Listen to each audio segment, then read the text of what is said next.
Rondo! Je crois qu'après avoir vu ça, on peut mourir tranquille. Pas le plus tard possible, mais... Bingo! That basketball will never be the same! No! Rudy Gay! No! No! Bingo! Bonjour à tous, bienvenue pour ce deuxième épisode du TTFL Podcast, le podcast 100% TTFL.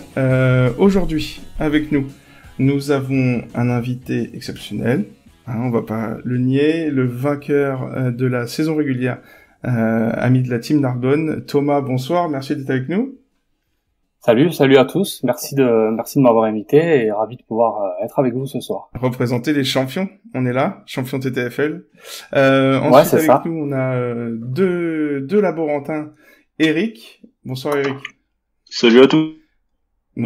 Bonsoir Eric. Et donc du coup, le spécialiste des franchises est avec nous. Et on a aussi donc Corentin. Corentin, comment vas-tu ce soir? Écoute, ça va très bien. On voit le bout des 30 previews. La saison arrive. Impeccable. Ça sent bon. La fin de l'été arrive. Et donc on a également avec nous un consultant. Vous le connaissez, les consultants SportDub, les anciens qui viennent nous prêter main forte ce soir. Ça sera Isma. Comment vas-tu? Salut, bonjour à tous, ça va bien et toi? C'est très bien. Toujours un peu le stress, deuxième épisode. On va essayer de faire ça propre. Donc ce soir au menu, on en a parlé, on l'a tweeté. On aura donc un retour complet sur 2017-2018, tous les résultats TTFL, que ce soit les joueurs NBA ou les joueurs réels, les franchises, etc. On aura une preview rapide pour la fin de la partie courte, la preview rapide du deck numéro 1. Et ensuite, pour les auditeurs de la partie longue, il y aura donc l'interview de Thomas, représentant donc de la team Narbonne, champion de saison régulière l'année dernière. Et donc enfin, le coin des experts, on va analyser en profondeur ce deck numéro 1 et voir ce que ça donne. Et puis c'est quand même la TTFL qui commence. On est chaud patate, on espère que ça va vous plaire. Donc on est parti, et comme d'habitude, c'est l'heure de l'apéro. C'est l'heure de l'apéro! Retour sur 2017-2018. On va commencer avec un premier check sur tout l'historique des joueurs NBA. On va faire un petit top 5 par poste, si ça vous dit, monsieur. Donc, on va commencer, les gars. Vous, Isma et Eric, du coup, vous récupérez ça. On se fait donc un petit top 5 meneur, arrière, ailier fort et pivot. On vous écoute, les gars, du coup. Ouais. Donc du coup, grosse saison encore TTFL, hein, le 5 est juste magnifique. Top 5 meneur, honnêtement. Pas trop de surprises. Russell Westbrook, 42 points et demi de moyenne sur l'année. Vraiment monstrueux, le gars, machine de triple-double.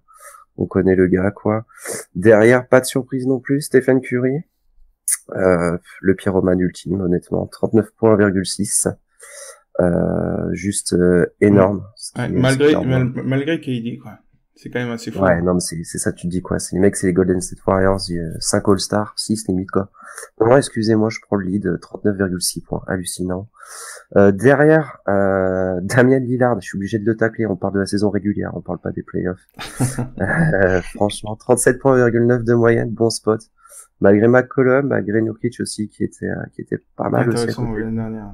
Yes. Et du coup, quatrième, Kyrie Irving, 34,2 points de moyenne, malgré sa blessure. Donc, s'il avait continué, c'était intéressant de le spotter. Et en dernier, du coup, Chris Paul, 32,2. Donc, c'est quand même tous des point gods quand même au niveau TTFL. On est sur l'élite, quoi. Ouais, non, franchement, là, il y a pas mieux, quoi. Vas-y, Eric, du coup, tu penses quoi, du coup, toi, au niveau des arrières, toi, tu les vois comment, toi, ceux-là, ils étaient comment les dernières? Alors, les arrières, l'année dernière, sans surprise, on a James Harden, évidemment, qui nous sort quand même 45,2 points de moyenne. Saison énorme aussi, hein. Il y a pas eu vraiment eu de concurrence. Surtout quand on voit, le deuxième, Jimmy Butler, qui a beaucoup fait parler de lui. Excusez-moi. Je suis désolé. Je suis désolé, excusez-moi. Autant pour moi. Non, mais bon. Parler de Jimmy Butler avec 3 fans des Wolves, c'est un peu compliqué en ce moment. J'ai un peu du mal à en parler encore, mais bon, je pense que c'est clair que cette année, c'est plutôt mal parti pour rester à cette deuxième place. On va voir où il sera, s'il sera encore aux Wolves, s'il partira. C'est l'écart qui est fou, en fait. Parce que on a mis James Harden en 2, mais l'écart est assez fou, effectivement. Bah, il y a 9 points TTFL, puisque Jimmy Butler nous fait 36-2 de moyenne, quoi. Ensuite, troisième, on a Victor Oladipo, qui nous fait 33-4 de moyenne. La grosse révélation, il a explosé cette année. Et voilà, je pense qu'il peut clairement augmenter en plus, donc ça va être un bon spot. Quatrième, DeMar DeRozan, 32-9 de moyenne. Là, bon, on va voir cette saison. Avec les Spurs, l'adaptation, ça va avec les Spurs. Bah après, vu le nombre de blessés, je pense qu'il y aura forcément des points qu'il va récupérer. Ouais. Mais bon, c'est à voir. J'ai cru voir, là, avec tous les blessés, il commence à parler à le mettre en meneur. En meneur, ouais. C'est ça. Imaginez une sacrée expérience.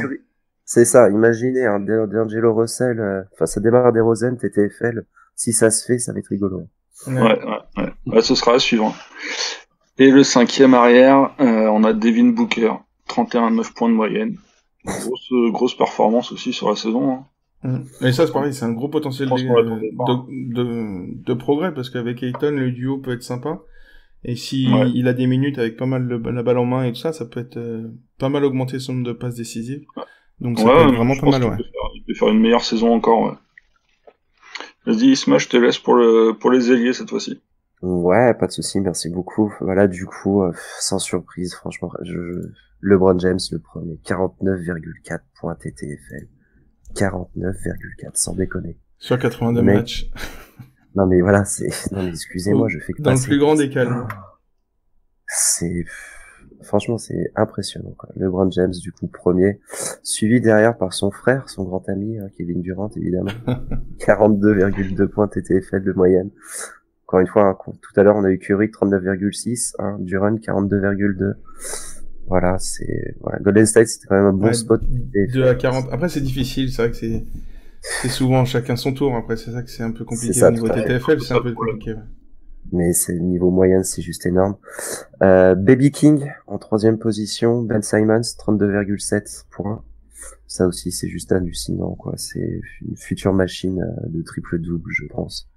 Ouais, après on en a discuté en interne, mais c'est vrai que prendre le met en 3, c'est un peu compliqué. On aurait pu le mettre en meneur, on aurait pu le mettre en 2, en 4. Enfin, bon, c'est un peu comme LeBron, quoi. On peut le mettre un peu partout. Donc on a décidé de le mettre avec le grand frère, quoi.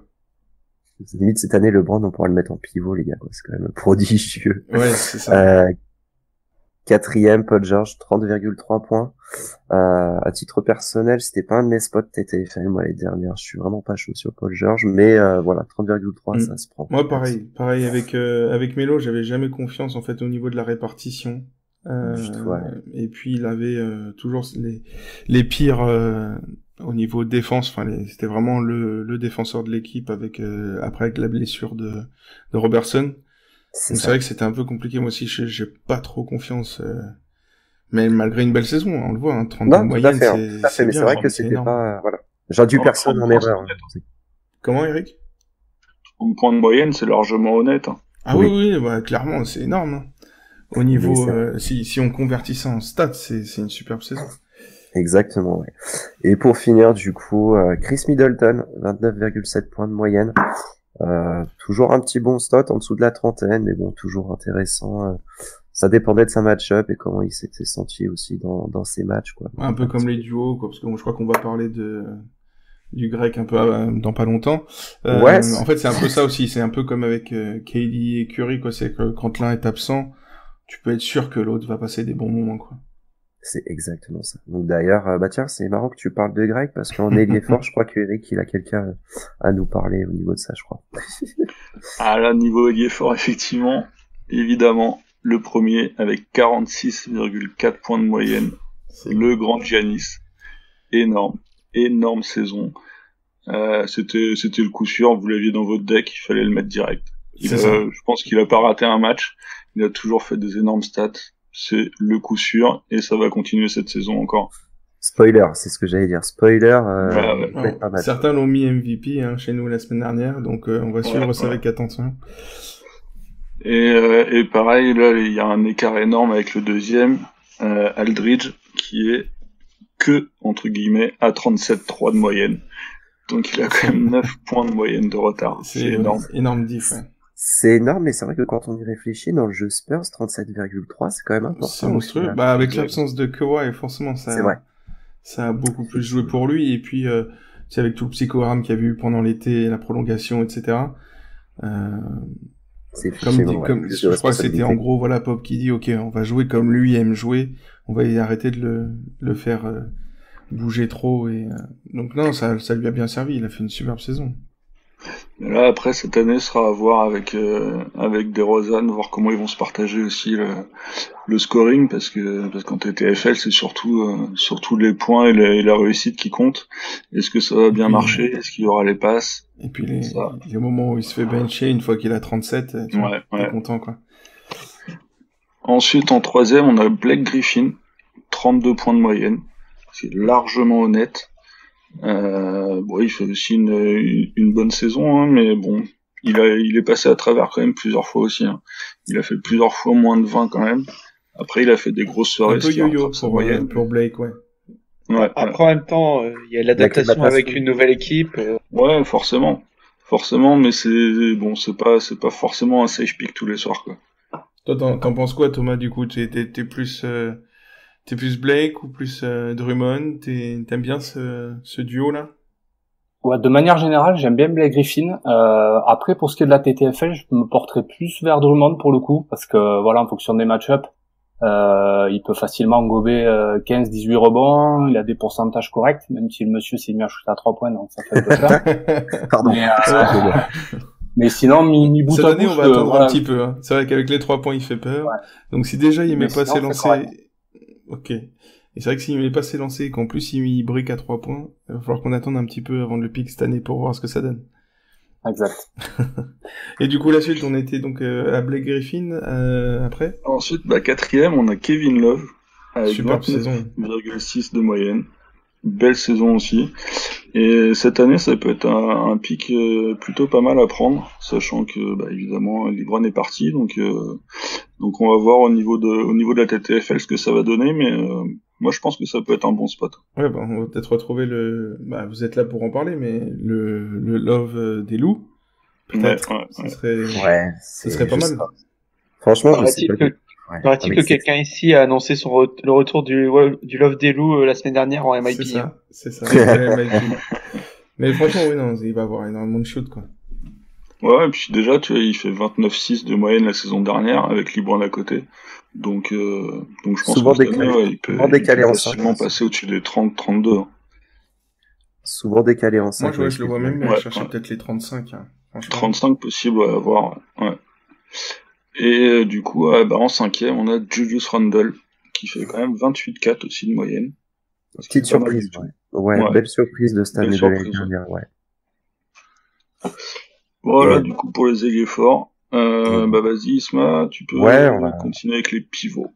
Yes, donc les pivots, voilà, best pick TTFL, évidemment, Gorgui Dieng, hein, le fameux Gorgui Dieng. Non, Anthony Davis, évidemment, 49,4. Seulement. Pardon. Seulement, ouais, voilà, évidemment, j'ai envie de dire petit joueur, on en a parlé la semaine dernière. Donc on avait dit Anthony Davis, comme disait Isma, on en a parlé la semaine dernière avant que ça coupe.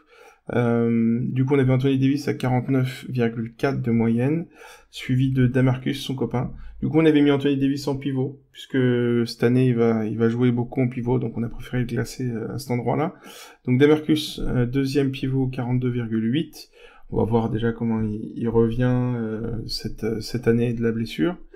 Ensuite en troisième on a donc Karl Anthony Towns qui a fait une superbe saison à plus de 40 de moyenne, suivi 2 points plus loin, 37,9 par Joel Embiid, et puis son équivalent de Denver, Nikola Jokic, cinquième à 36, mais pareil il y a quand même une grosse différence. Et du coup toi parmi tous ces pivots, toi Thomas, qu'est-ce que Au-delà de Davis, évidemment. Quel est celui que t'attends le plus là cette année ou qui te fait le plus kiffer quand tu l'habites, toi? Celui que je préfère, c'est Jokic de loin. J'adore son style de jeu. Après, il a fait un début de saison un peu inquiétant, donc voilà, j'ai mis du temps à le pick. Et sinon, on attend tous Karl Anthony Towns, le départ de Butler. Je pense qu'il devrait augmenter encore ses statistiques, pardon. Donc ça devrait être assez propre. Ouais, c'est ça. On l'attend tous, hein. Le premier match, on va tous le regarder attentivement. Et du coup, on arrive sur les best picks, la course au best pick l'année dernière. Donc, on a eu égalité à la 4e place, un duo, donc Karl Anthony Towns et LeBron, avec 10 best picks chacun. Ensuite, avec 11 best picks, ce qui est assez peu, en fait, par rapport à la saison qu'il nous a fait, James Harden, 11 best picks. Ensuite, à 13 best picks, on avait Giannis. Donc, comme disait Eric tout à l'heure, c'était une saison assez impressionnante. Et puis, le maître des best picks, évidemment, il a loupé de peu la vingtaine avec 19 best picks. Anthony Davis. Donc, record à battre. Faudrait qu'on regarde après au niveau historique. On va vous pondre ça. Je pense qu'on va essayer de vous sortir ça au niveau historique, mais ça va être parmi les records, sans doute. Une vraie domination. Du coup, on va parler maintenant aussi du MVP. Évidemment, Anthony Davis, pour être plus en détail, donc c'était 49,4 points de moyenne, 19 best picks. On sait que on vient de sortir la TTFL History des Pels, donc on sait que c'est le recordman absolu avec son 106 qu'il avait sorti il y a quelques temps. Donc cette année 75 matchs, 49,4 de moyenne. Puis comme j'ai dit moi la semaine dernière, j'aimerais bien le voir entrer dans le top 10 all-time, peut-être de mensuel ou d'une saison. Sans DeMarcus, à mon avis, ça peut se faire. Du coup, il y a quelqu'un pour nous présenter la NBA First TTFL Team qu'on avait publié en fin de saison dernière. Écoute, c'est parti. Hein. Vas-y, Corentin, on t'écoute. Alors donc je rappelle vite fait le concept, c'est que toutes les semaines, vous pouvez retrouver aussi sur le TTFL Lab l'équipe de la semaine. Donc on regarde dans les joueurs qui ont joué dans la semaine, on vous fait un 5 majeur avec un 6e homme. Donc voilà. Et donc on avait reporté ça sur l'année, et donc ça nous donnait en base arrière un duo Russell Westbrook James Harden. Donc je vais pas vous répéter les moyennes, vous les avez vues plus tôt. Sur les ailes, un duo très très sale LeBron Giannis. Plus que ça, là. Et tout ça qui entoure la matrice, l'homme de la TTFL, Anthony Davis. Et parce que je pense qu'il n'y a pas assez de violence dans ce 5 majeur, on a Kevin Durant qui sort du banc en 6e homme. Ça va. Ça fait un bon petit 5, je pense que c'est pas mal. Remplaçant Kevin Durant, je pense que c'est propre. Là, tout le monde prend ça, c'est clair. Non, c'était la TTFL First Team, donc on va recommencer ça évidemment cette année comme t'as dit. Et donc pour info, du coup on sépare en fait entre juste en gros back courte, fond courte et pivot. C'était les 3 postes en fait, pour essayer de délimiter ça. Disons qu'on reprend un peu le schéma comme du All-Star Game en fait. C'est ça exactement. Ok, et du coup on va peut-être passer au rookie. Rookie de l'année, tu veux soit Isma qui est revenu, soit Eric? Ouais, je vais pouvoir. Isma, c'est parfait. Je vais pouvoir reprendre. Excusez-moi, la communication que j'ai eue, c'est un peu entre Chiefs et 4 en ce moment, c'est compliqué là, c'est un petit peu compliqué. Donc voilà, donc le NBA Rookie First Team TTFL, on part sur du coup Ben Simmons, Donovan Mitchell. Voilà, monstrueux Donovan Mitchell, 25,9 points, grosse surprise. Enfin, pour moi, c'est même une des plus grosses surprises de l'année dernière. Clairement. Impressionnante, explosion énorme. Je le mets même devant un autre rookie d'ailleurs. Mais pour moi, voilà, grosse domination sur 79 matchs joués. Mon MIP pour l'année, moi j'en suis sûr. Ah ouais. TTFL, entendant, on est d'accord. Oui, MIP TTFL, je suis sûr qu'il va taper les 33, 34. Ah ouais, d'accord, sur du 8 points, quoi. Vu comment il avait commencé la saison dernière, tu sais, il avait pas eu Rudy et tout. Franchement, je le vois faire du sale cette année. Ouais, j'avoue, ça peut être lourd. Après, voilà, en base arrière, après derrière, on a aussi, Jason Tatum, Kyle Kuzma, respectivement 21,8 et 21,7 points, avec 81 matchs joués pour Tatum et 77 pour Kuzma. Impressionnant. Enfin, franchement, là, les rookies, plus on s'intéresse, plus c'est monstrueux, en fait, ce qu'ils envoient. Les gars, ils ont 19 ans, quoi, donc quasiment 20 ans. C'est ça que c'est particulier, du coup, avec en plus deux styles d'équipe totalement différents entre un contender et puis une équipe en reconstruction. Une saison qui se ressemble pas mal au final au niveau statistique TTFL. Après, ouais, c'est ça, voilà. D'un point de vue TTFL, ça se ressemble. Point de vue après explosion, à voir, voilà, parce qu'il y a eu les playoffs pour Tatum, la blessure de Hayward aussi qui a joué, malheureusement pour lui ou heureusement. Mais voilà, monstrueux. Et voilà, pour finir, du coup, le pivot, Lauri Markkanen, le pivot des Bulls.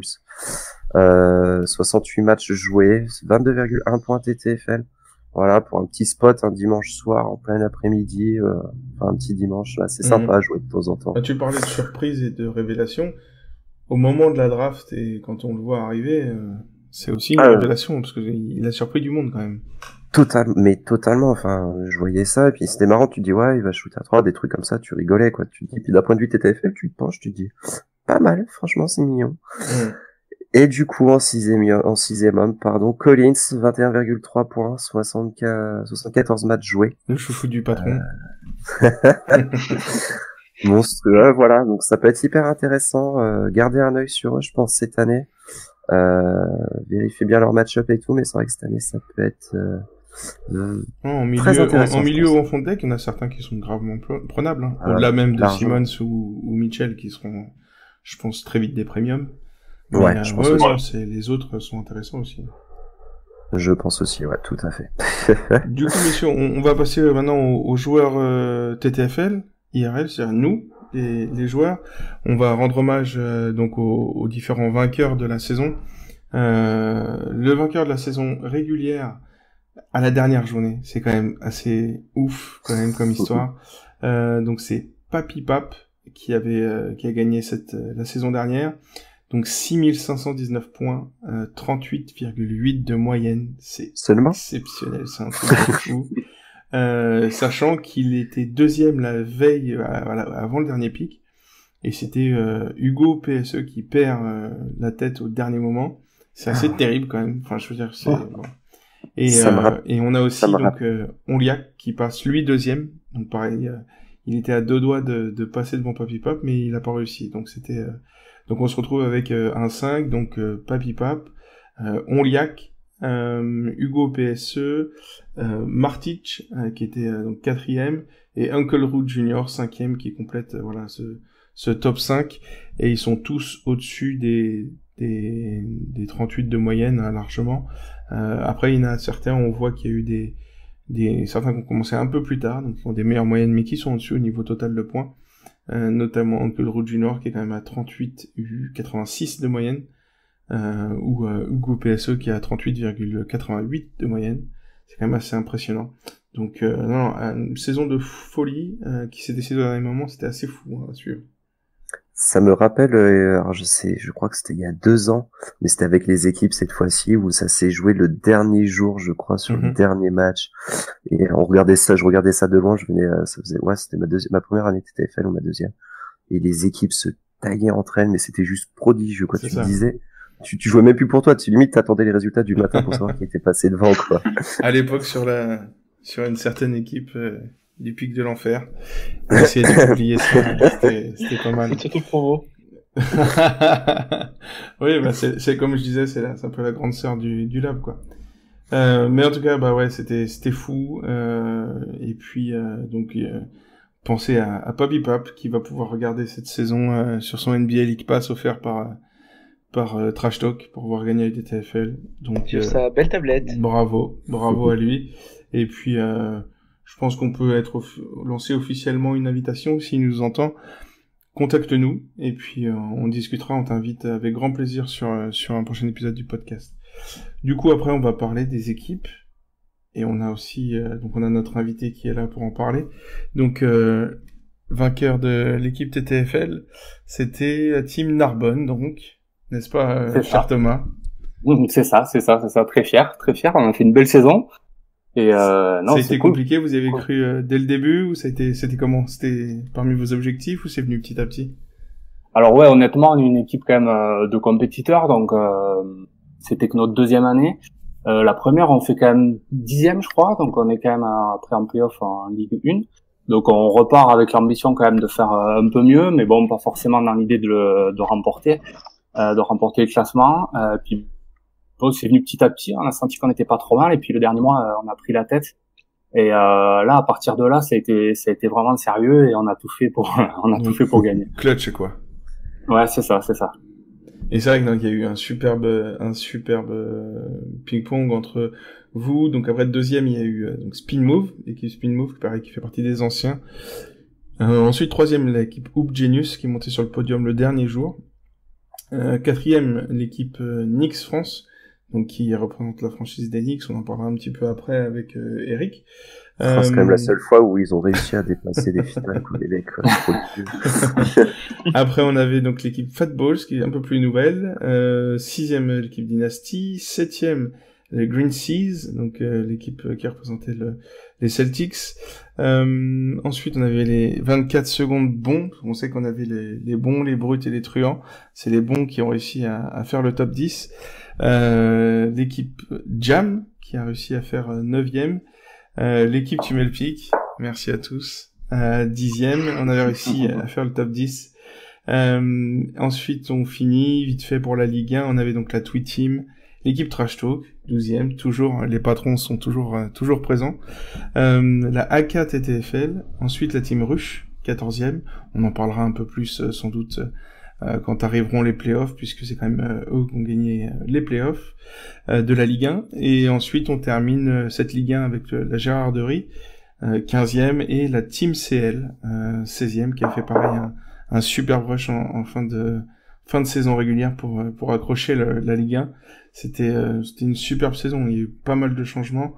Et c'est vrai qu'après, par contre, il y avait quand même un gros écart avec ce petit trio ou quatuor devant. C'était ils sont restés longtemps tous les quatre devant, quoi.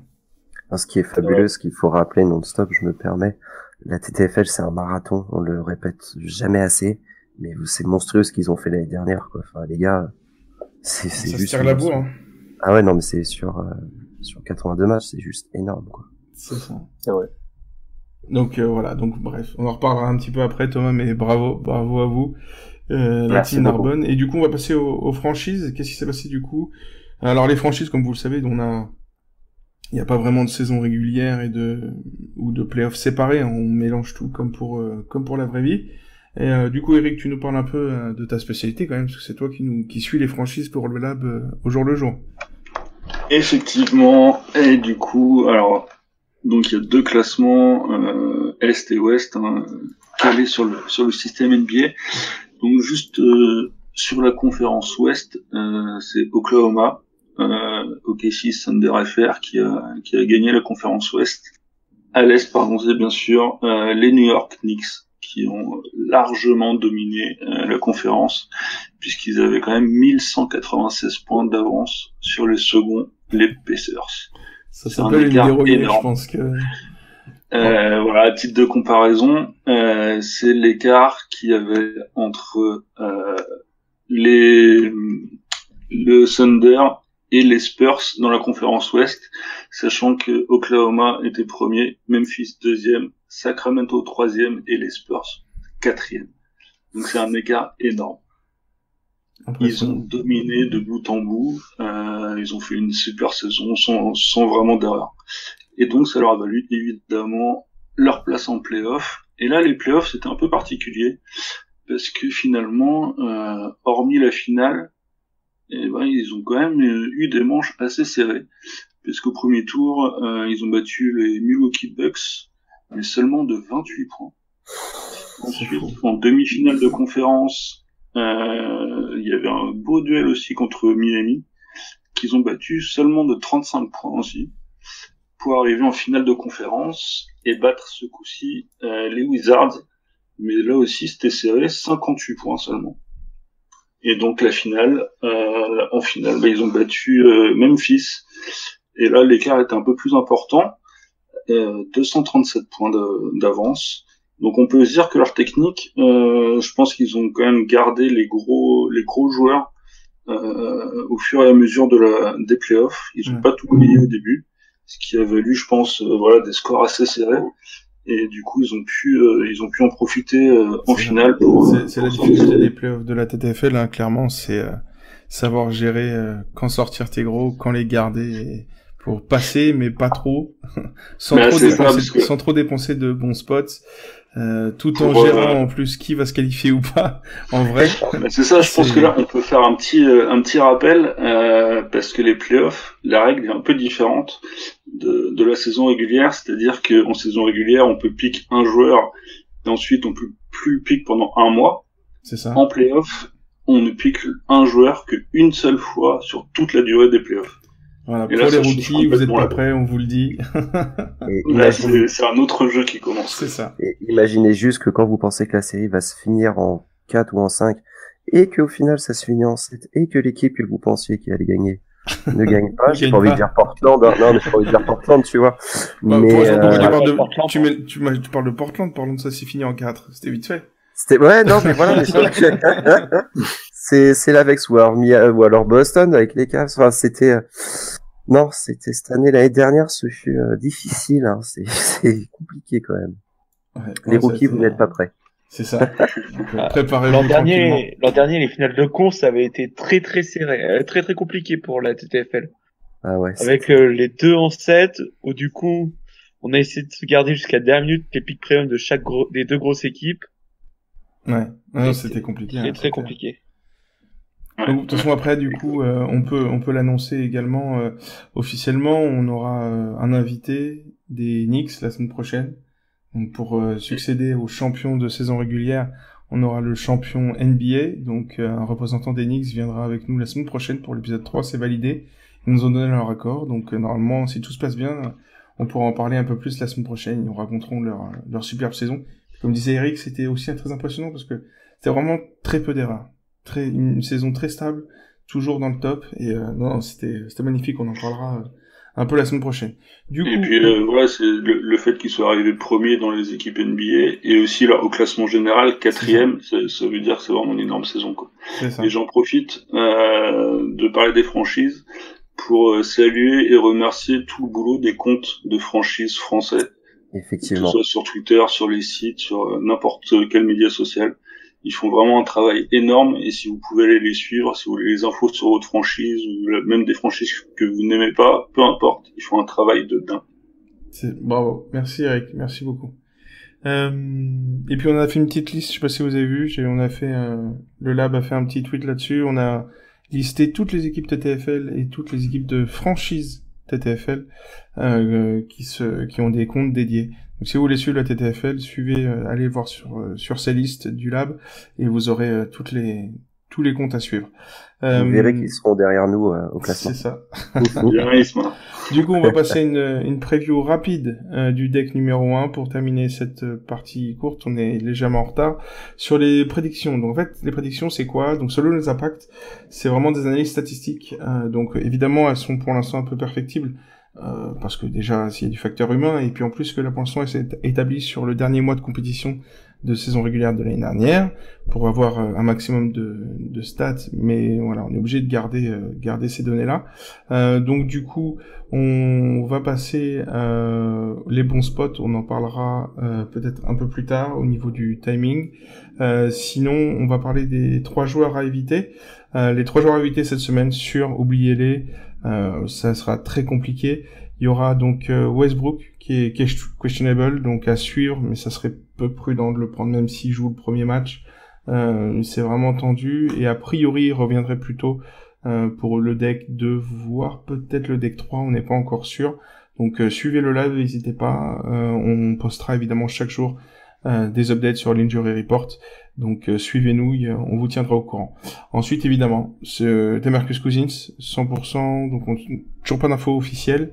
Mais de toute façon, même s'il revient plus tôt que prévu, mollo, on sait pas comment il va revenir dans le jeu assez collectif des Spurs. Le conseil, c'est pas de... Ouais, des quoi j'ai dit? Putain, des Spurs. C'est vrai, des Spurs. Oh là là, Cousins aux Spurs, excusez-moi. Non, oui, des Warriors, évidemment. Bah, quand tu dis jeu collectif, en fait, t'as Spurs qui sort automatiquement. Donc, oui, dans le jeu collectif des Warriors, on sait pas comment ça va se passer, est-ce qu'il sortira, s'il sera le chef de la seconde unit. et puis dans quel état il va revenir tout simplement avec sa blessure. Donc je pense que le maître mot, si vous visez une bonne saison, c'est pas trop de précipitation en TTFL, surtout pour des retours de blessures. Et le troisième joueur à éviter, c'est une évidence, je pense qu'on va couper les micros là de ceux qui sont là. Donc Butler, on sait que ça va être compliqué avant qu'il rejoue officiellement. Voilà, est-ce qu'il jouera encore une fois? Je ne connais pas ce joueur personnellement, je ne connais pas. Non. Donc pareil, c'est à éviter. Donc voilà, on va attendre sagement ce qui va se passer. Peut-être qu'il rejouera, et auquel cas ça sera complexe de choisir. Est-ce que le prendre parce qu'il sera vénère et qu'il va tout défoncer, ou il se fera un peu boycotter par les autres? Enfin, ça sera un peu compliqué. On verra bien, mais en tout cas pour l'instant, mollo sur Butler, y allez pas. Il sera annoncé out par le lab, il va être voilà. On attend le trade et on vous tiendra au courant comme d'habitude. Du coup, les gars, vous êtes ready? On va passer à l'interview. Thomas, t'es là? T'es prêt? Super, je suis prêt. Ok, et ben on va lancer l'interview. Du coup, avec nous, Thomas. De nouveau, bienvenue Thomas. Merci d'être là. Salut. Donc merci à vous. TTFL 2018, ça se passe comme ça chez la team Narbonne, une saison de ouf. Et du coup, donc j'espère que tu vas bien déjà. Et puis, est-ce que tu peux nous présenter un peu toute l'équipe? Ouais, super. Déjà, merci de m'avoir invité. C'est l'occasion de mettre en lumière l'équipe, donc merci à vous, c'est cool. Donc l'équipe, la team Narbonne, en fait, donc on a une petite particularité, donc c'est qu'en fait on est quasiment composé que de rugbyman ou ex-rugbyman. On n'a pas de basketteur dans l'équipe. Ça s'entend l'accent. Ouais, c'est ça. Ouais, ça je peux pas le cacher. Par contre, ça c'est sûr que l'accent du sud, on l'a tous. Donc ouais, on est composé quasiment que de rugbyman, donc fans de basket pour la plupart. Enfin, du moins, on l'est tous devenus. Certains ne l'étaient pas. Et par le biais de la TTFL, ouais, voilà. Et par le biais de la TTFL, en fait, voilà, ils ont mordu dedans. Et là, je crois que c'est fini à vie. Ils sont partis pour 30 ans de TTFL. Ce que je peux dire, c'est que une autre particularité, c'est qu'en fait, à la base, on se connaissait pas forcément tous. D'accord. Vous étiez pas dans une même équipe de rugby ou quoi, c'était. Non, on a forcément des liens. En fait, on a un élément central dans l'équipe, donc c'est Yann. En fait, c'est vraiment la pierre angulaire de cette équipe, qui à force de discuter NBA en fan qu'il est de NBA, de discuter à droite à gauche avec des gens, il s'est mis en tête finalement de réunir tout ce beau monde et de créer une équipe TTFL. En suivant ça, on a créé un groupe WhatsApp. En fait, la mayonnaise a pris très très vite entre nous. Et voilà, on est devenus potes. Et on s'est mis en tête de faire un truc bien à travers la TTFL. Et pourquoi pas de la gagner. La TTFL rapproche les gens. Ouais, c'est ça. Non, mais franchement, c'est pas si bien de dire parce que pour certains, on s'était jamais rencontrés dans la vraie vie. Et en fait, à la suite de ça, alors c'est pas toujours simple parce que certains habitent à Toulouse, d'autres à Montpellier, d'autres à Narbonne, forcément. Mais tous du sud, globalement, de toute façon. Tous du sud, ouais. Ça, par contre, tous du sud. Faut avoir le tampon pour rentrer, quoi, c'est ça? Ouais, c'est ça, c'est un peu un label obligatoire dans notre équipe. Le rugbyman du sud, sinon tu rentres pas à la team Narbonne. Donc voilà, on est devenus potes et puis maintenant, ce qui est cool, c'est qu'on se voit dans la vraie vie. Donc on a appris à se connaître dans la vraie vie et tous les ans, au moins une fois par an, on organise un week-end TTFL NBA dans lequel voilà, on fait un petit match en 5 contre 5. Bon, alors je vous rassure, cool. C'est pas très brillant. Oui, mais en tout cas on rigole bien. Quoi. Ouais, c'est ça, on rigole bien. J'aurais peut-être des anecdotes à vous raconter sur ça un peu plus tard. Cool, mais ouais, voilà, c'est une équipe de rugbyman avec une pièce centrale et puis du coup qui devient pote grâce à la TTFL et puis non, c'est une belle histoire. Et du coup ouais, c'est ça, c'est une belle histoire. Qui sont les MVP? C'était toi le MVP cette année? Non, malheureusement, c'est pas moi le MVP. On a eu deux éléments forts en fait parce que l'équipe, donc ça va être notre 3e année. Et sur la première année, on était déjà 8 sur les 10 qui ont été champions présents. On a juste ajouté 2 pièces avec Arthur et Andy qui ont étaient les rookies de notre équipe et qui ont fini premier et deuxième de l'équipe, donc qui nous ont vraiment permis de passer un step et donc, même au niveau des trades, vous êtes clutch, quoi. Ouais, c'est ça. On a été bon. Après, c'est que des potes, donc voilà, on les a intégrés et ils ont fait du bon boulot et ils nous ont permis d'aller loin. Et voilà, je vais peut-être dire un petit mot rapide sur les autres membres de l'équipe. Bien sûr. Voilà, donc Yann, pour les représenter. Super. Bon, mais Yann, justement, c'est la pierre angulaire de l'équipe. C'est lui qui a réuni tout ça. Bon, il a qu'un défaut, c'est qu'il est fan de Kemba Walker et du duo Lillard-McCollum. Bon, moi, je sais pas. Il va falloir lui demander pourquoi, d'autant plus que c'est un peu nos némésis, Kemba Walker et CJ McCollum. D'accord. On a eu beaucoup de mal à faire des bons scores avec eux. Ils vous ont pourri un peu. Ouais, c'est ça. Donc le pauvre, il a eu des matins un peu difficiles quand ils nous ont fait des scores pourris. Donc voilà, il a eu une saison un peu compliquée là-dessus. Mais bon voilà, on a Seb. Seb, c'est un peu le râleur de l'équipe. Il a fini deuxième du classement individuel en 2016-2017. Donc il avait fait une super perf. Il est pas passé loin du titre. Donc voilà. Oui, il a fait un super truc. Ouais, il a fait un super truc. Donc lui c'est le râleur de la team. Je pense qu'on en a tous un comme ça. C'est même quand il fait 45 il râle parce que 3 semaines avant il avait mis un mec qui a fait 60. Mais sauf que ce qu'il nous dit pas c'est qu'en fait il change 40 fois d'avis par jour. Donc forcément voilà. Donc c'est le râleur. Mais c'est aussi un des piliers de la team. Voilà, les rookies j'en ai parlé. On a déjà un peu plus discret, mais en fait quand on fouille un peu comme Lolo ou John. Ils sont un peu plus discrets, mais on se rend compte qu'en fait ils se réveillent à 5h du mat pour calculer leur score TTFL. Donc voilà, ils ont pas Twitter, c'est pour ça. Ouais, c'est ça, ils sont pas tous sur Twitter. Ils nous suivent, on est aussi sur Facebook, voilà. Tu leur diras. Ouais, c'est vrai, je ferai passer le message. Non, mais là ça y est, ça commence à se savoir avec le bon boulot que vous faites, donc voilà, ils seront abonnés très rapidement. Après on a Thibaut c'est un compétiteur aussi, mais c'est un peu le malchanceux de l'équipe. Donc vous êtes sûr que quand il y a une inondation, c'est pour lui. Quand Davis fait quand Davis fait 4 ou 5 alors qu'il sort que des 60 toute l'année parce qu'il se tord la cheville, c'est sûr que c'est pour lui. Donc bon voilà, c'est un peu notre... Tu ne piques pas comme lui quoi. Ça c'est sûr. Ouais, c'est ça, c'était ouais, à un moment donné, c'était la blague dans le groupe, mais on essayait de tout faire à l'inverse de Thibaut. Parce que voilà, pas chanceux pour un sou. Voilà. Le tour de tout le monde. Il y en a un dont j'ai pas parlé, mais j'ai gardé le meilleur pour la fin. C'est Julio. Julio, c'est un peu le beau gosse de la team. Donc lui, c'est celui qui nous fait des no-pics parce qu'il a des rencarts avec des copines à lui. Donc on est obligé de le rappeler à l'ordre. On est obligé de le rappeler à l'ordre en permanence. Voilà, on a tous un indiscipliné dans l'équipe. Ah, c'est ça. C'est notre indiscipliné. Donc on est obligé de faire avec. Non, mais voilà, c'est un peu notre Joel Embiid aussi parce qu'il trash talk beaucoup sur le groupe. Bon, il assume pas forcément toujours derrière. Mais bon, ça c'est pas bien, faut assumer. Ouais, c'est ça parce qu'il a branché quand on avait organisé notre week-end dont je vous ai parlé là. Et il nous a dit que il était pas mal au basket en vrai et tout, qu'il allait nous faire un peu la misère. Et en fait, il s'est pété le pouce au bout de 2 minutes. Donc bon voilà. Donc du coup la soirée qui a suivi où bien sûr on avait envie de fêter notre titre, bon il a explosé à 22h. Donc on l'a aussi perdu là-dessus. Donc bon voilà, le bourcuf de la team. Ouais, c'est ça. On va le charrier un peu là, je pense, sur l'année qui vient. Et enfin après je termine en nageur. Donc lui c'est un peu le globe-trotter de l'équipe. Il est toujours à l'autre bout du monde. Là, il est au Fidji, donc il nous a dit qu'il allait écouter le podcast. Tu me diras. Ouais, c'est vrai. Et donc voilà, il va écouter l'émission à l'autre bout du monde, donc j'en profite pour lui faire un petit coucou. Et voilà, mais lui, par contre, n'oublie jamais de pique où qu'il soit. Voilà, fan de Steph Curry. Donc voilà, quand Chouchou est content, il est content. Donc voilà, tout va bien. Okay. Voilà, je crois que j'ai fait le tour. Ouais, j'ai fait le tour de l'équipe. Une super description de l'équipe, c'est cool. Donc on voit en gros la bonne ambiance. Du coup, je te laisse. On va te laisser maintenant avec le Run and Gun qui va devenir une tradition pour le TTFL podcast. Du coup, Corentin, ce sera toi aujourd'hui, la petite interview au Run and Gun. Je te laisse.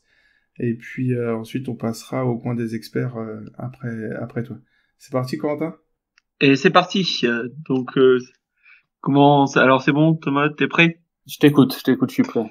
Alors, en 2 parties, un petit 5 majeurs et un run and gun. 5 majeurs, c'est les 5 questions que je pose à tous les invités, qui permet de faire une comparaison. Et après, c'est des questions qui sont un peu plus personnalisées. D'accord. On commence. 5 majeurs. Quelle est ton équipe préférée ? Je vais dire les Wizards. Je vais me faire charrier, mais ouais. T'es avec 3 fans des Wolves. C'est bon. Ouais, c'est vrai, ça passe alors, ça passe. Ouais, ça va, je suis tranquille en fait. Bon, quel est ton joueur préféré ? Actuel, j'entends bien évidemment. Ouais, mon joueur préféré, je vais dire John Wall. Ouais. Ah, d'accord. Ouais, j'aime beaucoup. Bon, il ouvre trop sa bouche, mais bon, je trouve que sur le terrain, quand même, il assume plutôt, qu'est-ce qu'on peut dire. Ouais. Bon, et maintenant, je te permets d'élargir un peu. Quel est ton joueur préféré de tous les temps? De tous les temps. Si c'est John Wall, y a pas de souci, hein. Non, pour le coup, ça va pas être John Wall.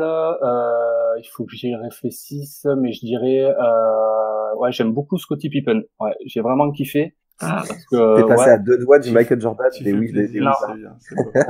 De plus en plus, Thomas, je trouve. Franchement, tu es une personne de qualité. Bon, c'est gentil. Non, j'aime bien.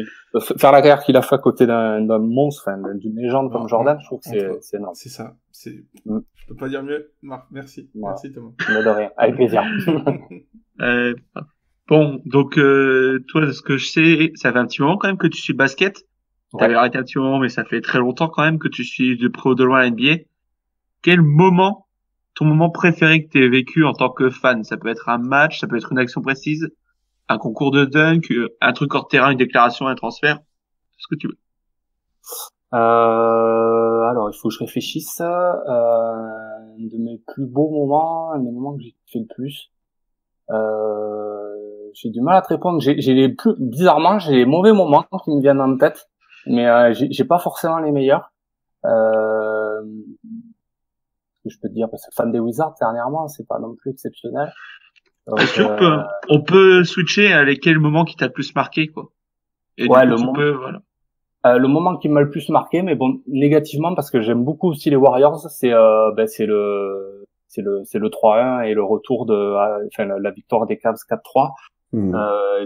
C'était exceptionnel. Même si je suis pas fan de LeBron, donc du coup j'étais un petit peu dégoûté, mais en même temps assez admiratif de ce qu'il avait fait. Et voilà, t'es obligé de t'incliner quand tu vois ça. C'était assez beau à voir malgré tout. Ouais. La chistère à tenter dans le dos de Stephen Curry, t'es pas terrible quand même. Ouais, celle-là j'ai eu du mal à l'avaler parce que Curry, je l'aime beaucoup aussi. Je l'aime depuis sa draft. Je le kiffe et ouais, j'ai eu un peu mal là. C'est final de manière générale, j'ai eu un peu mal. Ouais. Mais bon, comme ça, c'est repris depuis. C'est repris. Allez, bon. Et dernière question du 5 majeur. Quel est le joueur que ça peut être actuel ou à la retraite, pareil, que tu kiffes en secret, t'assumes pas tellement d'être fan de ce joueur? J'assume pas tellement d'être fan de ce joueur.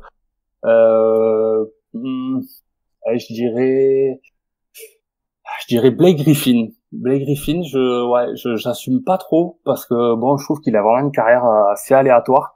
Mais en fait, quand il est sur le terrain, il est quand même assez énorme. Et j'aimerais en fait qu'il arrive à enchaîner 1 ou 2 années sans aucun pépin et arrive à exploiter son potentiel max. Mais après, je le dis pas trop parce que je sais pas, je trouve que avec l'histoire Kardashian, tout ça, je trouve qu'il a un peu terni son image. Alors je suis pas ultra fan du coup, mais j'aime le joueur quand même. Ça roule. Bon, donc ça va pour l'instant. T'es à l'aise? Première question. Ça va, on est bien. Ça va. Bon écoute, là on va faire très rapide. Il va y avoir 10 questions. T'as juste 2 choix, tu réponds, pas de justification, passe tout de suite à la suite après, dans ce cas-là. Ok. LeBron ou Jordan? Jordan. Jordan, légende des Bulls ou des Wizards? Des Bulls. Moi, je peux dire le contraire. Bradley Beal ou John Wall? John Wall. Les Warriors avant ou après KD? Avant. Alors, -2 au buzzer, il reste 5 secondes. Tu passes la balle à qui? Chef Curry ou Gilbert? Arenas. Gilbert Arenas, ouais. Non, Curry quand même. Allez. Il a pas toujours été très clutch, mais ça va venir, les gars, ça va venir. Je vais continuer à lui faire confiance. Griffin, là, tu peux le faire signer aux Wizards. Tu le fais tout de suite ou il y a déjà assez d'emmerde dans les vestiaires? Non, moi je suis pour signer les mecs qui ont le plus de talent possible. Après c'est au coach de se débrouiller pour les faire jouer ensemble. Donc moi je signe les meilleurs joueurs possibles. Après à lui de se débrouiller. Bordel, plus chaud qu'un stade de rugby le vestiaire des Wizards avec ça. Ouais, je sais, mais bon, il y en a qui arrivent à gérer les égos, donc ça doit pouvoir se faire. Bon. Les Wizards tu préfères quoi? Les Wizards champions NBA ou la team Narbol qui fait le doublé saison régulière plus playoff? Ah, c'est dur. Allez, non, je vais dire la team Narbonne. Ah, c'est bien. Ça l'équipe. Bon. Tu préfères quoi? Une passe en avant à 2 mètres de l'embut ou un airball sur un lancer franc? Ah non, franchement, je préfère une passe en avant parce que moi, un airball, pourtant, je suis pas basketteur, mais j'arrive pas à comprendre quand on fait ça toute la journée. Même avec la pression, comment on peut ne pas toucher le cercle, en fait. T'as des gens qui tremblent. Écoute, on va peut-être le recruter bientôt à Minnesota, on demandera à Noah. Ouais. C'est ça, les Timberwolves, bon courage, les gars. Bon courage. Alors, bon, plus généralement, du coup, balle orange ou ballon ovale? Maintenant, balle orange sans hésitation. Bon, et on finit. Aller café ou aller apéro?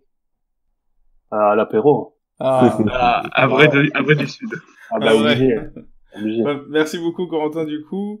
On va terminer, du coup, cette belle partie interview, par ton conseil pour les rookies, toi, alors, soit au nom de l'équipe, soit en ton nom à toi. C'est quoi ton petit conseil, toi, que tu donnes à quelqu'un qui voudrait commencer la TTFL, là, cette année?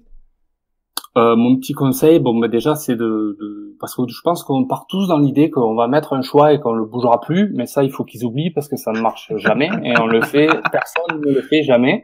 Et voilà, il craque au bout d'un moment. Voilà. Et puis, depuis que vous existez, en plus, c'est encore plus compliqué parce que maintenant, on reçoit des questionnables, là, en notification, donc ça nous fait tout changer au dernier moment, ce qui est souvent super, d'ailleurs, ça nous permet de pas prendre des zéros. Mais des fois, ça fait mal à la tête à 23h55. Non, un conseil, qui s'éclate et qui suivent leurs intuitions parce que des fois c'est souvent vérifié, c'est pas toujours le pic qui semble le plus logique qui paye le plus. Donc voilà. Mais tu sais que d'ailleurs c'est la réflexion qu'on a eu le plus au début et qui en fait revient le moins maintenant au bout de qu'on a fait 4 mois à peu près. C'est ouais mais vous allez donner tous les bons pics et non, c'est juste que voilà, c'est des statistiques qui aident, mais clairement c'est trop de facteurs humains fait que c'est impossible à prévoir. C'est comme les paris quoi, c'est comme ça. Il y a un truc qui le prouve de toute façon, c'est le mercredi Panzani, c'est vérifié. Exactement. On est là. Et vous saurez ça bientôt. Et d'ailleurs on lui fait un petit coucou, il aurait dû être là aujourd'hui avec nous. L'exemple typique, c'est Kelly Olynyk avec 51 points best pick. On en a parlé la semaine dernière. Donc le captain PP34, Alexis. On lui fait des gros bisous. Il a pas pu être là au dernier moment. Donc une petite pensée à lui. Et voilà, on te fait des gros bisous, mon pote. Et donc du coup, on s'entendra peut-être la semaine prochaine quand il sera avec nous. On vous tiendra au courant. Du coup, on va passer au coin des experts, messieurs. On arrive déjà dans les 10-15 dernières minutes du podcast. Donc après l'interview, après le retour donc sur la saison dernière, on passe au coin des experts. Faut qu'on en parle. Du coup, aujourd'hui, on va donc premier point sur le deck numéro 1. On va donc parler des blessés. Donc des blessés, des absents à éviter cette semaine. Comme on vous l'a dit, on va essayer de plus parler des premiums évidemment.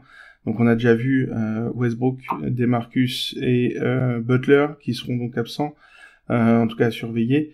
Et du coup on va parler des outs pour la semaine, ceux qui sont sûrs. Eric, du coup tu veux récupérer les outs et je parlerai des incertains peut-être. Pas de problème. Alors pour la semaine on a Porzingis. Là on a pas de date de retour encore. Ça va sans doute durer une bonne partie de la saison. Devin Booker, lui, il est pas attendu avant au moins fin octobre. Isaiah Thomas, là, on n'a pas de date de retour. Mais bon, c'était pas non plus un super spot TTFL, donc. En sixième homme, après, ça serait peut-être du fond de deck, peut-être cette année, Isaiah. Ouais, fond de deck en 4e semaine, quoi. Ouais.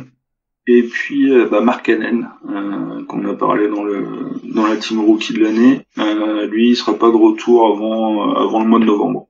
C'est ça. A priori peut-être en même temps que Booker, on verra. Après, aux dernières nouvelles, Booker, tu me disais, c'est Corentin, je crois, qui avait réussi à retrouver l'info, comme quoi lui espérait jouer beaucoup plus tôt que ça. Donc, il disait dans une interview qu'il voulait, tant pis, malgré la douleur, il voulait faire rien que l'ouverture de la saison. C'est bon. C'est ça.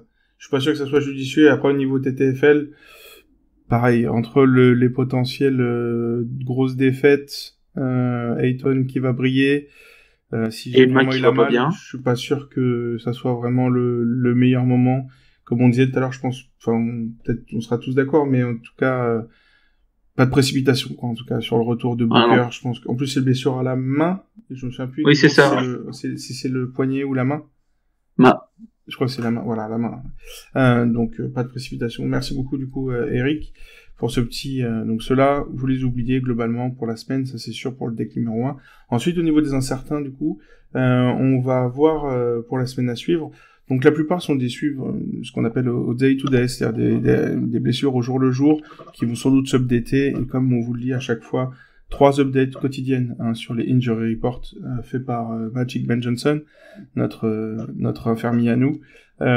Du coup, on aura à suivre Kevin Love, qui sera donc le franchise player des Cavs, qui a des petites blessures, des petits pépins, donc à suivre. Draymond Green également, en day-to-day en ce moment, donc à voir s'il sera clean pour le début de la saison, j'imagine que oui. On a aussi Ben Simmons, qui a sans doute voilà, les petits soucis de fin d'intersaison, donc on va suivre ça aussi au quotidien.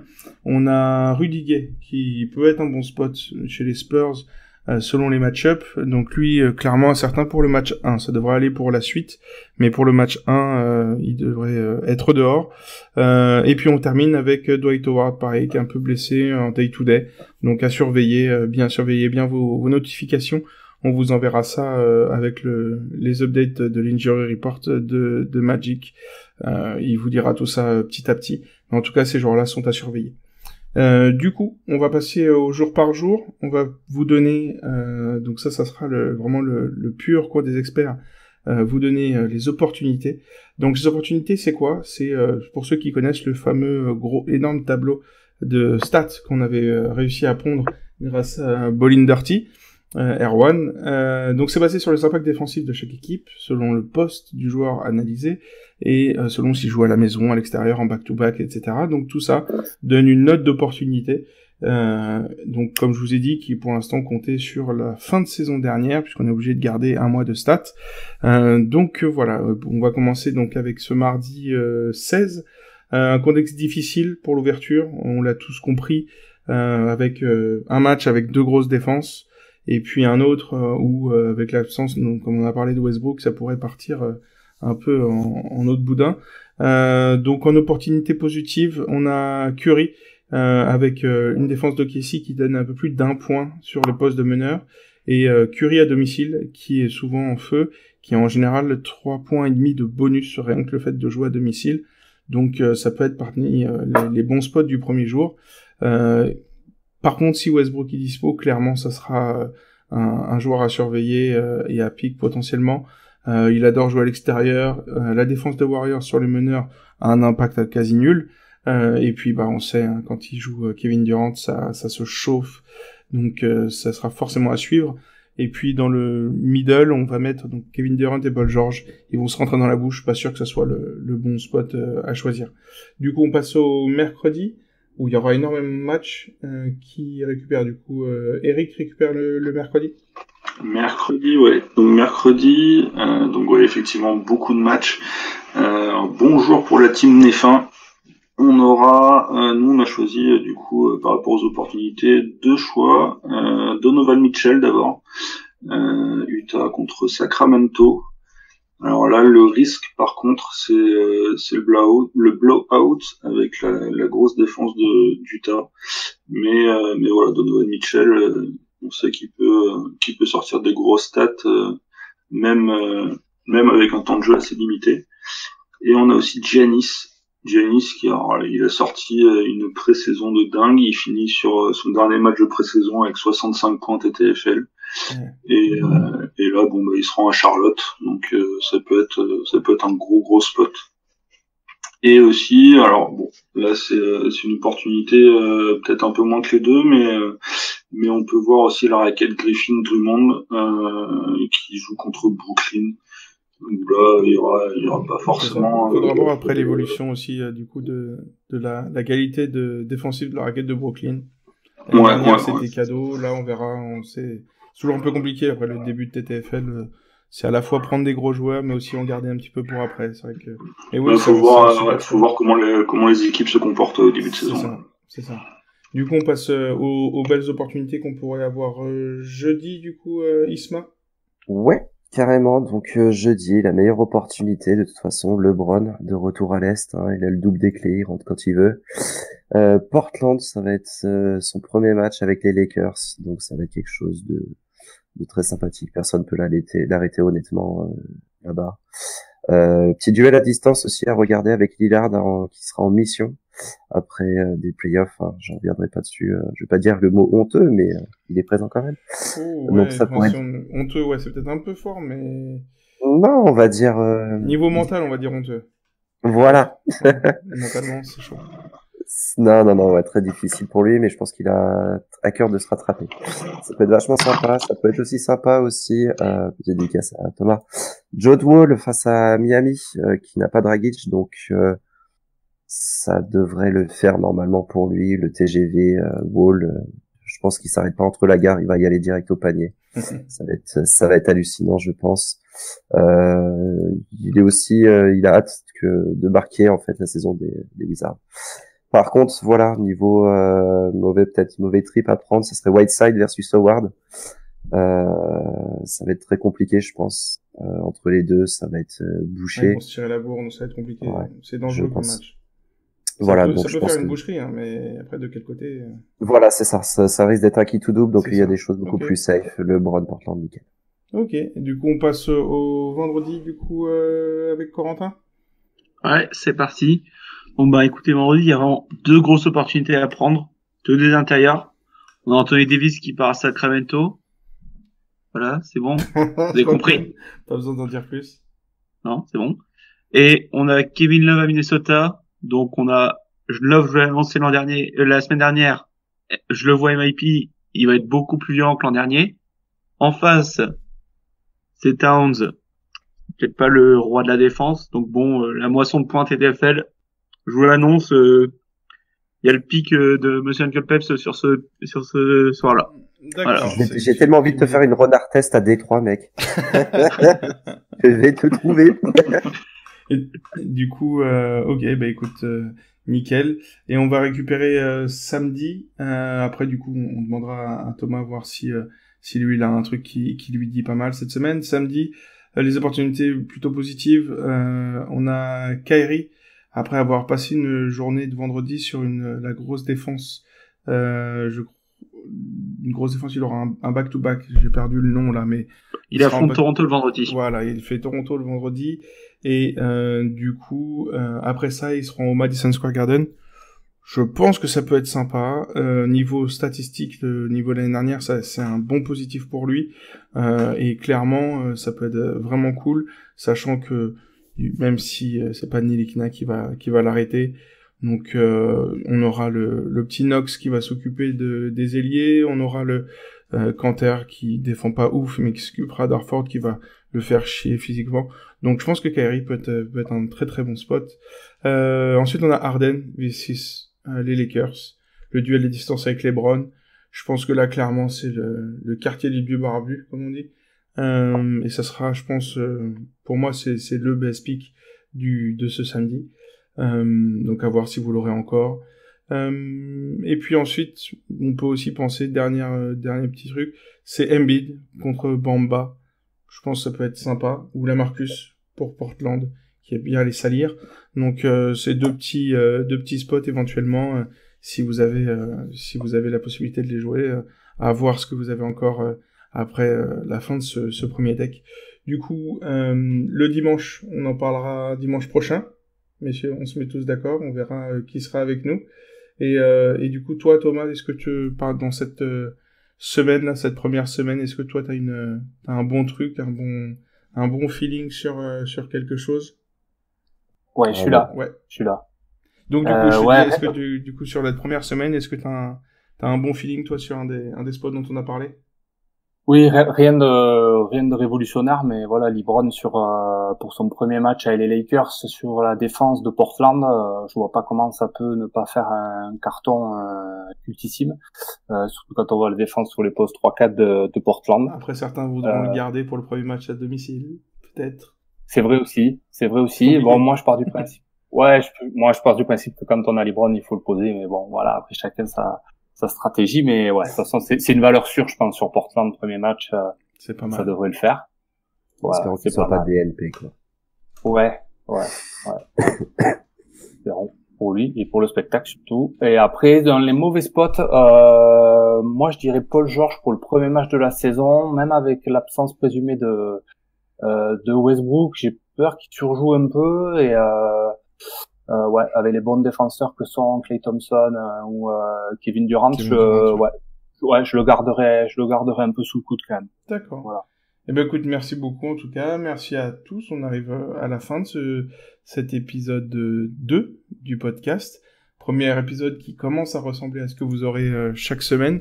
Du coup, merci Thomas, merci beaucoup d'avoir été avec nous.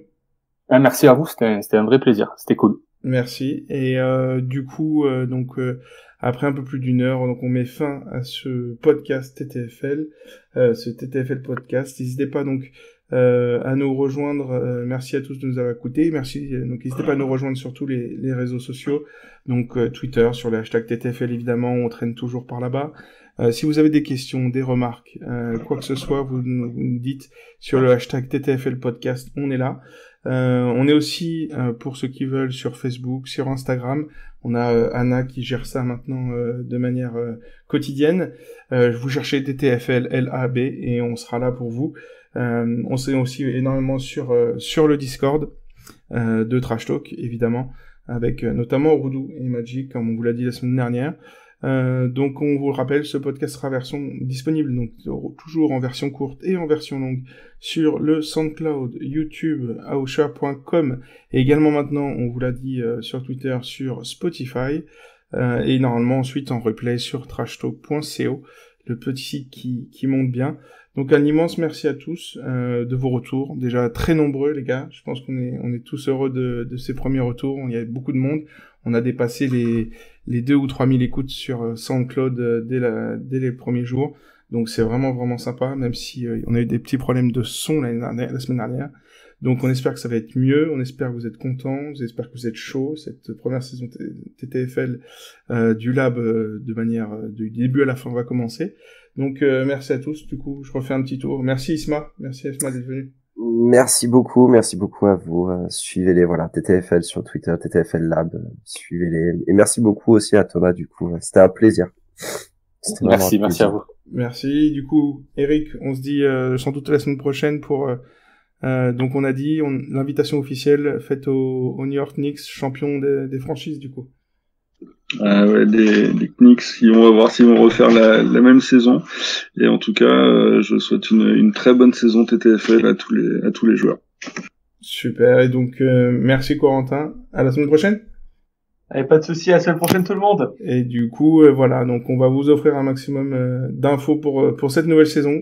Et à la semaine prochaine pour le TTFL podcast numéro 3 avec en invité exceptionnel des champions TTFL de franchise, les New York Knicks. À la semaine prochaine. Salut à tous. Salut.